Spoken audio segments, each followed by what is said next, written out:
Foto-foto, dia foto sekarang. Jangan begitu. Apa ini? Tidak, Pak. Saya punya hak untuk foto. Nggak Saya bisa. punya hak untuk foto. Tunjukkan. Tunjukkan. Speak up dengan.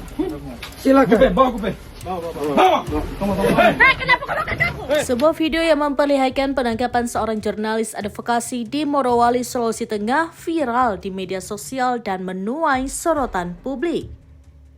Dalam video tersebut, jurnalis bernama Royman M. Hamid tampak ditangkap oleh aparat bersenjata laras panjang dengan perlakuan yang dinilai kasar. Menanggapi viralnya video tersebut, Polres Morowali memberikan klarifikasi resmi.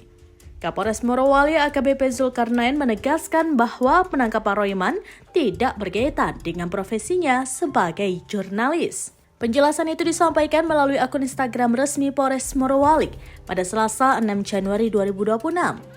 AKBP Zulkarnain menyatakan Royman ditangkap dalam kapasitas sebagai terduga pelaku kasus pembakaran kantor PT Raihan Catur Putra atau RCP di Kecamatan Bungku, Pesisir. Ia menyebut Royman tidak ditangkap sendirian. Polisi juga mengamankan dua terduga pelaku lain berinisial A 36 tahun dan AY 46 tahun. Penetapan ketiganya sebagai terduga pelaku berdasarkan hasil olah tempat kejadian perkara atau TKP, keterangan saksi, serta alat bukti yang telah dikantongi penyidik. AKBP Zulkarnain menegaskan bahwa Polres Morowali berkomitmen menjalankan proses hukum secara profesional dan transparan. Pihaknya juga masih melakukan pengejaran terhadap pelaku lain yang diduga terlibat dalam kasus tersebut. Ia menghimbau masyarakat agar tidak terprovokasi oleh informasi yang belum terverifikasi serta mempercayakan sepenuhnya penanganan perkara kepada aparat penegak hukum.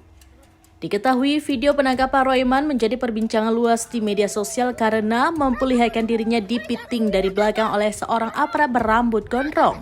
Perlakuan tersebut menuai kecaman warganet yang menilai tindakan aparat tidak manusiawi.